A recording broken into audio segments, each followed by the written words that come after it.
first few days and weeks with your new rescue dog are crucial and will set the tone and foundation for your whole relationship. It can take a few weeks or even months for a rescue dog to adjust properly to their new family and surroundings. Bringing home a new dog is exciting, but while swept up in that excitement, sometimes new dog guardians, understandably, forget that their new four-legged family member might take a little longer to join in that enthusiasm. Change can be stressful for some dogs and some humans, even when that change is for the better. It's not uncommon for dogs from harsh pasts feeling a sense of loss and grief, even when they're rescued from the hands of their abusers or from a neglectful environment. It's important to bear in mind that the dog has already had her own experiences, some of which may not have all been positive. She has learned behaviours which you might not find acceptable, but previously they were for her. The dog may have developed behaviours to cope with her previous home or even within the rescue system. And with all this considered, it's clear to see why we must have compassion and understanding for our rescue dogs. You should expect and prepare to adjust and compromise. Both you and your new dog need to get used to each other. The dog needs to get used to a new environment, as well as many other adjustments. Some common behaviours which your new rescue dog may display include shyness, appearing timid or hiding, excessive vocalisation such as barking, whining or crying for no obvious reason, marking in the home or forgetting their previous toilet training, hyperarousal or boisterous behaviours, chewing or licking furniture, doors or walls, separation anxiety and resource guarding. Now, that's not to say that your dog will display any of these behaviours. Some dogs will fit into the new home right away like they've always been there and they're not even going to bat an eyelid. Gathering information about your dog's history can be useful when it comes to understanding your new dog, but it's important not to dwell on the past and to remember that sometimes a dog's story could have been exaggerated or even completely fabricated. A dog's history can include past learning history, both intentional and unintentional, medical notes, previous training which has been successful or unsuccessful, the number of homes which the dog's been in and why these other homes failed, information about breeding and litter mates where possible. All these things help to build a picture about the dog and help us move forwards. And that's the important bit, moving forwards, not dwelling on the past. Often when a rescue dog joins his or her new family for the first time, the dog will appear to be on her best behaviour and settle quickly and quietly into the new home. But don't be fooled. Whilst the dog is settling and adjusting, commonly they won't display their true behaviours, temperament or personality, and this is what's often referred to as the honeymoon period, where many usual characteristic behaviours are suppressed by the dog because they feel so overwhelmed and quite simply, they aren't feeling at ease. They're information gathering and processing everything around them. Any problem behaviours or little quirks the dog may have usually appear a little bit later on. In my experience, this phase usually lasts around 3 or 4 weeks, but all dogs are individuals, so sometimes this time varies from dog to dog. You tend not to see the true colours during this time. This phase is where the dog de-stresses and susses out her new environment and all the things in it. And it's important not to rush this time. Put yourself in the position of the dog and imagine how you'd be feeling, where your emotions would be. All these things take time to settle. We should give the dog a period of decompression time, and this is a vital part of the settling process.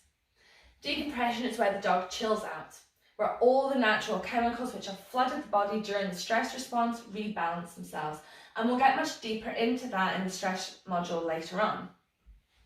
Remember, your new dog may never have actually seen or experienced the things which you and I take for granted. Stairs, TVs, kids, bikes, hoovers, carpets, or even wooden floors can all be new, strange, and sometimes frightening experiences for a new dog. Holding our expectations too high, especially in these early days and weeks, is one of the biggest and most damaging mistakes a new dog guardian can make. A great exercise for dog guardians is to make a list of the goals which they have for their new dog. Make a list of what you expect from your new dog and your life together. Is your dog intended for sports or working? How do you expect your dog to be around your friends and family? What are your training goals? Do you want your dog to be a social butterfly, or are you a quiet mountain hike kind of dog family? This is a fun and personal exercise. Go grab a sheet of paper and a pen and write down what your goals and expectations are with your dog. You don't have to share it with anyone if you don't want to, but pop it on your fridge or on a mirror or by the kettle and have a look at it over the next few days and see if your expectations meet reality. Are you holding your expectations of a living, breathing animal with feelings and emotions just a little bit too high? Bringing home a new rescue dog is certainly a happy occasion, but it's also a stressful time for both the dog and the new family. Being prepared ahead of time will help alleviate some of this stress and make the new transition run a little more smoothly. Each dog is an individual with its own needs, and each dog will have its own past and history to overcome with your guidance. Have everything you need before your dog arrives so that you aren't having to leave them in that first couple of days. Do as much preparation in advance as you can. Decide where your dog's going to rest and sleep. Stock up on suitable bedding and cleaning supplies. Make sure you have food and water bowls. If you're using a crate, then make sure you have the appropriate size and that it's set up. Stock up on lots of toys and reward treats near your dog's area so that you can quickly grab a treat to reward your dog if she's doing something you like, or a chew toy to distract her from an undesirable behaviour. Ask the rescue or whoever you're adopting the dog from to give you a blanket or a towel which smells like them and their old environment to help your dog feel at ease. Enrichment toys such as feeding Kongs, licky mats, snuffle mats are popular choices for rescue dogs because they harness the dog's natural behaviours such as sniffing, licking and chewing, which increases endorphins in your dog's brain, which in turn helps release stress or self-soothe. If you do a quick search online, then you will find hundreds of fantastic enrichment ideas to suit any budget. Try out different things and make sure to provide a variety of items for your new dog, and figure out what your individual dog finds fun. But please remember, many of these items, including feeding Kongs, shouldn't be left with any dog unsupervised, but especially a dog that you don't know yet. If you think it's too big for your dog to swallow, well, check out this that was removed from my dog's intestine. It's pretty grim, isn't it? If you think it's too big for your dog to swallow, then you're probably wrong. The moral to this story is never leave your dog unsupervised with feeder toys, especially a rescue dog that you don't know yet. Dogs seem to have an instinct to hide in small spaces and often quite enjoy snuggling under a blanket or in a crate or a bed box. Dogs are often referred to as den animals, although wild or feral dogs don't actually den all year round, but they are born and raised in a maternal den, and this is where the mother gives birth and raises the pups. We often see these natural instinctive behaviours displayed when a bitch is nearing birth, and this is thought to be where this feeling of comfort and safety in a den-like space seems to stem back to. So, create a couple of bed or den areas in the home and make sure that they're in a quiet, low-traffic area of the home. Many dogs enjoy a den-like space, so covered crates and areas under tables can work really well. These areas should be within designated safe zones, where your dog can retreat to and have her own space. And you should try your best not to invade these areas and keep children and visitors away from them. If the dog retreats to her bed or her safe zone, then don't follow her. Respect her choice and give her the space that she wants. It's best that this room's not in the central living area of the house, but you also don't want to use a space that's isolated away from the family. The ideal area would be a space near the living area that the dog can be closed off with a baby gate. This space will be where your dog can feel safe and also observe and engage with your family as you get to know each other. Your new dog can also interact with existing pets and children safely through that barrier while you gauge the behaviour. For the first day or two, keep your dog restricted to their designated safe zone. Keeping your dog's world small on these initial first days will help ease the stress on your dog and prevent the dog from becoming overwhelmed. Your rescue dog is going to be pretty stressed out and confused for the first few days, so this smaller, safe area will help her feel more comfortable. By giving too much freedom in the first few days, you're giving the dog a bigger area which she needs to be concerned about. By shrinking that world down, you give her more confidence and give her less of an area which she feels she needs to be vigilant of. The bigger the environment, the more potential threats which may be lurking. On the second or third day, you can begin gradually expanding your dog's new world by letting your dog into other living areas for short periods. Keep other pets separate from your dog during this time and make sure children or other family members don't force any interactions. Allow your dog to explore a restricted area while you keep a leash trailing just in case, and gradually allow your dog to become accustomed to her new home, ensuring that she always has clear and free access to return to her safe zone if she chooses. Now, don't forget to dog proof. This is just like baby proofing.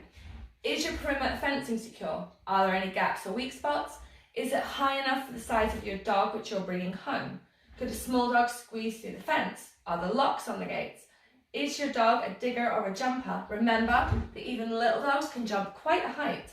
I've got a terrier, Sasha, who can jump a 6 to 8 foot fence with no to little effort at all.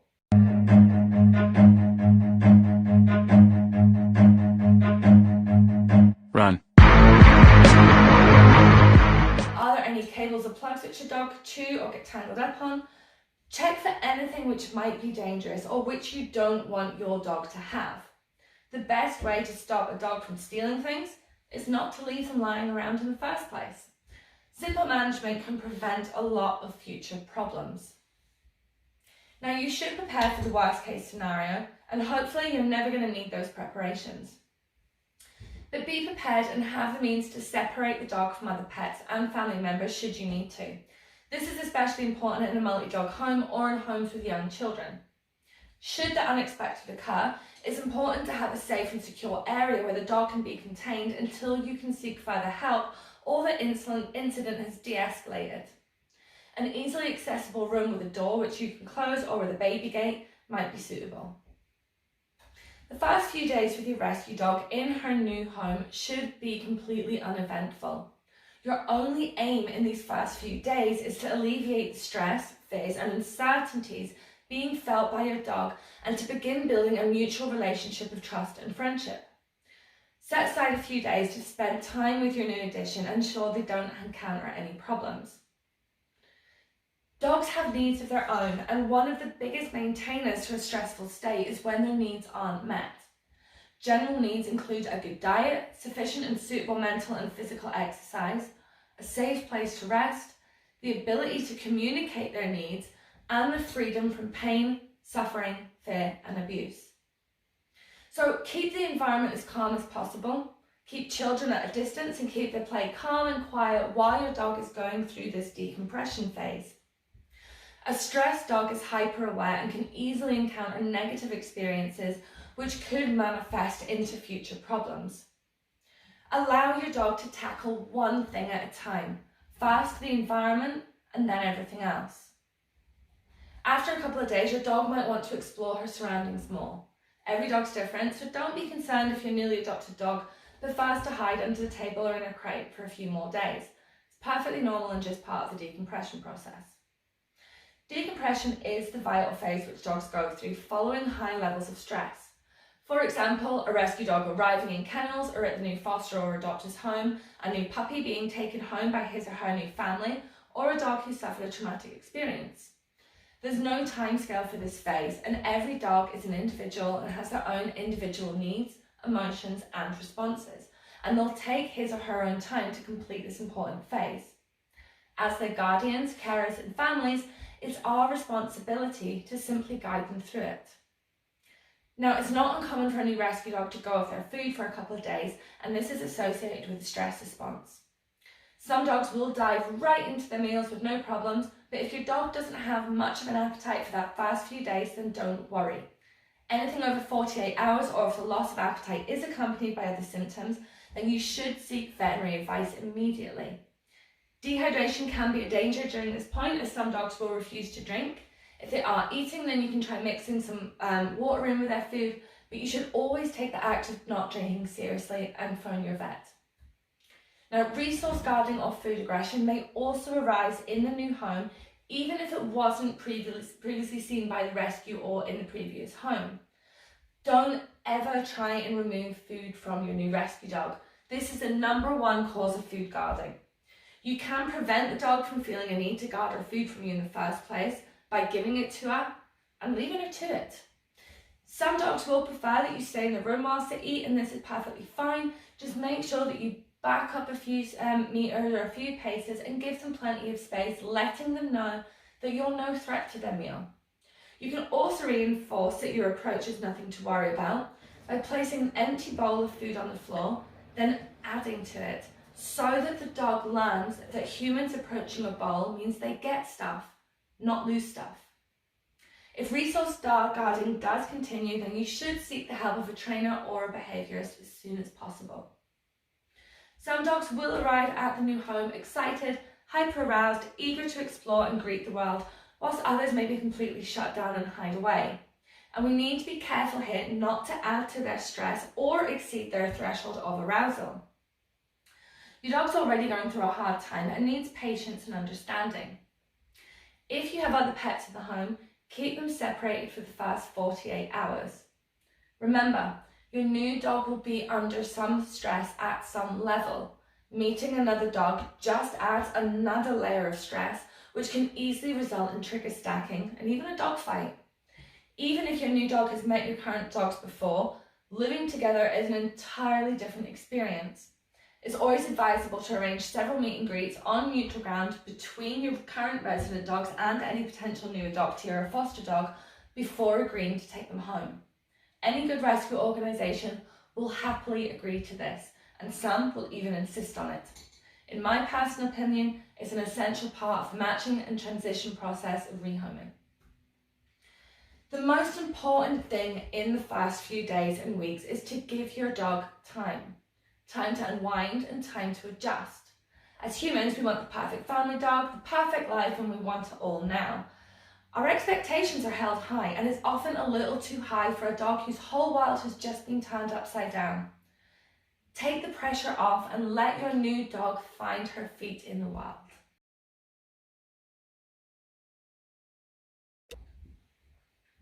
The most common mistake made, and often with the biggest consequences, is doing too much too soon. We want to give our new rescue dog everything and let them experience all the good things in life. We want them to feel loved and cherished, and we want them to have all of this on the very first day. It's natural and very human of us to comfort and soothe with physical interaction. We have that temptation to hold and pet our new dogs, but a word of warning here. Whilst this physical comfort and tactile interactions works well among our own species, it can be a huge stressor and a threat to a frightened or anxious dog, and you could unintentionally convey the wrong message to your new dog.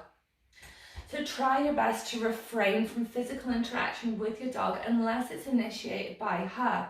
And even then, keep your hands to yourself for those first few days. You're going to have plenty of time throughout the dog's life for physical contact, but now's not the time. Right now, you're still a stranger. Remember that relationships aren't built in a day. Try to avoid any form of physical handling in the beginning and resist the urge to pick them up, stroke them, or continually approach them. If they approach you, then offer gentle affection, but always allow and respect the dog's choice to remove herself or retreat to her safe zone. Any forced contact in these early days could hinder the dog's progress or recovery and keep those stress levels too high. If your dog's frightened or anxious or showing signs of uncertainty towards you, then try and avoid direct eye contact. Keep your body posture soft and turned away from the dog to communicate that you mean no harm. Always ensure that the dog has a clear escape route from any situation or experience and never invade the dog's space. And this means leaning in over the dog or his bed areas too. Keep everything nice and easy in the beginning. You should also avoid walking your new rescue dog for the first few days. Now, you did hear me right, no walks for those first days to even a week. It's tempting to take our new dogs out for a walk to drain some physical energy and help them settle in, but this can actually be counterproductive, providing far too much stimulus, overwhelming the dog and pushing them closer to or over their coping threshold. And it's often in these first few days which rescue dogs become lost or run off from their new guardians during walks. Simply being in this brand new environment will be enough stimulus in the first few days. During these initial days, your dog is hypervigilant, super aware, and very impressionable. Any negative experiences at this point could be remembered and cause problems later on. In the first week, I'd encourage new rescue dog guardians to limit activity, limit meeting new people, and no walks off the property, allowing the dog to gradually settle in and become accustomed to the new environment, and that was going to help avoid trigger stacking. Trigger stacking is when too many stimuli that create a stress response in the dog occurs in a short period of time. The stress reaction within the dog isn't something that he can control, and it most certainly isn't an enjoyable experience.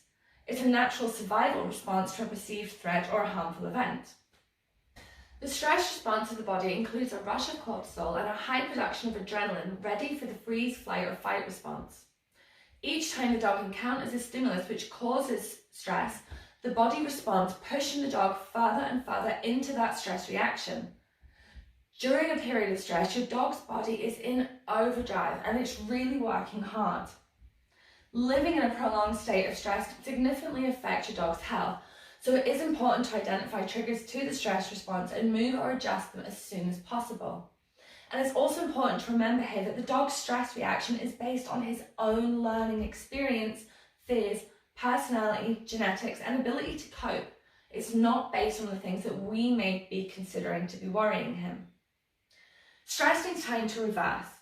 While the stress reaction will onset quickly and the dog's brain quickly moves to reactivity or shutdown, that fight or flight, the reversal of this response is much, much slower. And this is where trigger stacking comes in. A big stress trigger, like a new home, can take a dog 36 hours for recovery. If we add more stress triggers while the dog's brain's in reverse, the brain goes into an unhealthy forward and reverse battle. More stress triggers means more arousal, and eventually the dog will reach his threshold and react. Poor management is another common but simple mistake made by dog guardians, and is another cause for many returns of dogs to rescue. Very simple things such as putting remote controls out of reach, not leaving food out on worktops, and putting those expensive new shoes back in the cupboard. These very simple things, which are often overlooked, can really save you and your new rescue dog a lot of heartache and fallout later.